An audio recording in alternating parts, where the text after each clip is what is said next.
Selamat pagi dan salam sejahtera untuk kita semua. Terima kasih atas waktu dan kesempatan yang diberikan kepada kelompok kami. Kelompok kami akan mempresentasikan tentang penggajian dan pengupahan.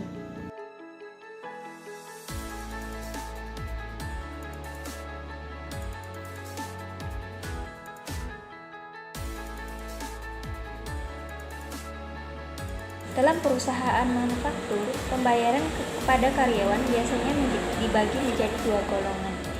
Yang pertama itu gaji. Gaji merupakan pembayaran atas penyerahan jasa yang dilakukan oleh karyawan yang mempunyai jenjang jabatan. Misalnya, seorang manajer. Yang kedua itu upah. Upah merupakan pembayaran atas penyerahan jasa yang dilakukan oleh karyawan pelaksana. Misalnya buruh. Dalam pemberian upah dan gaji, manajemen perlu mengetahui beberapa hal yang merupakan informasi yang sangat diperlukan oleh manajemen. Yang pertama, jumlah biaya gaji dan upah yang menjadi beban perusahaan selama periode akuntansi tertentu. Yang kedua, jumlah biaya gaji dan upah yang menjadi beban setiap pusat pertanggungjawaban selama periode akuntansi. Yang ketiga, jumlah gaji dan upah yang diterima setiap karyawan selama periode akuntansi. Yang keempat, rincian unsur biaya gaji dan upah yang menjadi beban perusahaan dan setiap pusat pertanggungjawaban selama periode akuntansi. Dalam penggajian dan upah, ada beberapa dokumen yang diperlukan. Yang pertama, dokumen pendukung perubahan gaji dan upah. Yang kedua, kartu jam hadir. Yang ketiga, kartu jam kerja. Yang keempat, daftar gaji dan daftar upah. Yang kelima, rekap daftar gaji dan rekap daftar upah. Yang keenam, surat pernyataan gaji dan upah. Yang ketujuh, amplop gaji dan upah. Yang kedelapan, bukti kas keluar. Dalam membentuk sistem penggajian, harus ada beberapa prosedur yang harus dilakukan. Yang pertama, prosedur pencatatan waktu hadir. Yang kedua, prosedur pembuatan daftar gaji. Yang ketiga, prosedur distribusi biaya gaji. Yang keempat, prosedur pembuatan bukti kas keluar. Yang kelima, prosedur pembayaran gaji. Fungsi pembuatan daftar gaji dan upah harus terpisah dari fungsi keuangan. Begitupun pencatatan waktu hadir harus terpisah dari fungsi operasi. Sistem otoritas pengajian atau upah pada PT Sumber Makmur Agroindo. Pertama, setiap orang yang namanya tercantum dalam daftar gaji atau upah harus memiliki surat keputusan pengangkatan sebagai karyawan perusahaan yang ditandatangani oleh direktur utama. Yang kedua, setiap perubahan gaji dan upah karyawan karena perubahan pangkat, perubahan tarif gaji dan upah. Selanjutnya, setiap potongan gaji atau upah karyawan selain dari pajak penghasilan karyawan harus didasarkan atas surat potongan gaji dan upah yang diotoritas oleh fungsi kepegawaian. Selanjutnya, kartu jam hadir harus diotoritas oleh fungsi pencatatan waktu. Selanjutnya, perintah lembur harus diotoritasi oleh kepala di departemen karyawan yang bersangkutan. Selanjutnya, daftar gaji atau upah harus diotoritas oleh fungsi personalia. Bukti kas keluar untuk pembayaran gaji atau upah harus diotoritas oleh fungsi akuntansi. Sistem pengupahan PT Sumber Makmur Agroindo. Bagian pencatatan waktu. Yang pertama, mulai mencatat jam hadir. Yang kedua, kartu jam hadir. Yang tidak membuat daftar jam hadir. KJH daftar hadir karyawan. Bagian di bawah DP produksi, mulai mencatat jam kerja, kartu jam kerja, membuat daftar jam kerja, KJK daftar jam kerja karyawan.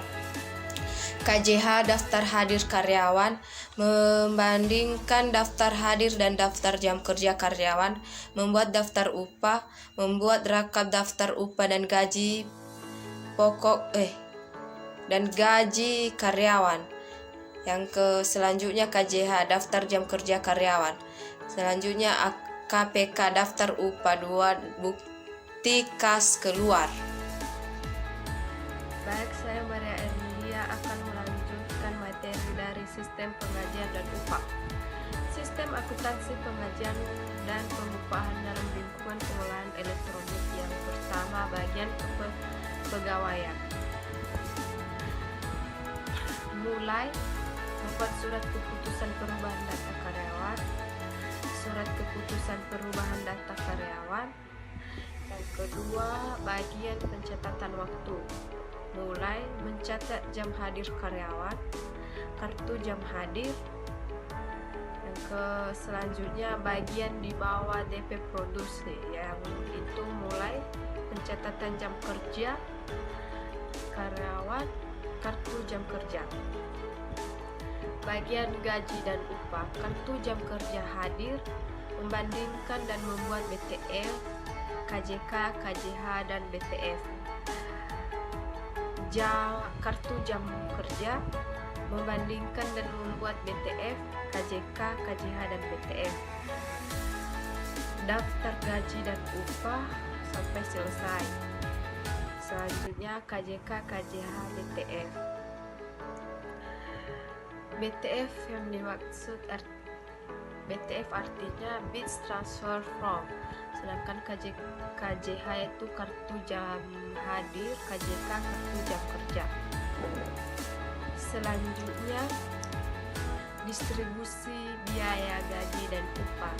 Distribusi biaya gaji dan upah yaitu menghasilkan laporan biaya tenaga kerja menurut jenisnya seperti gaji dan upah, tunjangan makanan, tunjangan lembur, biaya kesejahteraan karyawan menurut hubungannya dengan departemen kegiatan order produksi atau kombinasi di antara berbagai jenis klarifikasi.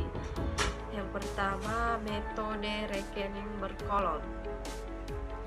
Rekapan daftar gaji atau upah, jurnal umum, rekening biaya tenaga kerja berkolom, laporan biaya tenaga kerja departemen. Rekening berkolom sebagai alat distribusi atau gaji dan upah. Metode summary, strip tiket tunggal atau biaya tenaga kerja langsung, kartu jam kerja atau tenaga kerja langsung, sortasi menurut nomor urut order produksi, kartu jam kerja yang telah disortasi, kartu jam kerja yang telah disortasi secara periodik. Selanjutnya, metode distribusi dengan komputer atau kerangka kode rekening. 1-2 jenis biaya tenaga kerja, 3-6 pusat pertanggungjawaban, 7-8 produk. Sekian dan terima kasih. Terima kasih atas waktu dan kesempatan yang diberikan kepada kelompok kami. Kami mohon maaf jika ada salah kata atau ada yang kurang dalam penyampaian materi. Data yang kami sajikan dalam materi atau PPT kami hanyalah sebagai contoh dan tidak valid. Kami mendapatkannya dari internet dan tidak langsung dari perusahaannya. Ini hanyalah pemenuhan tugas bidang studi informasi akuntansi. Terima kasih atas waktu dan kesempatannya. Selamat pagi dan salam sejahtera.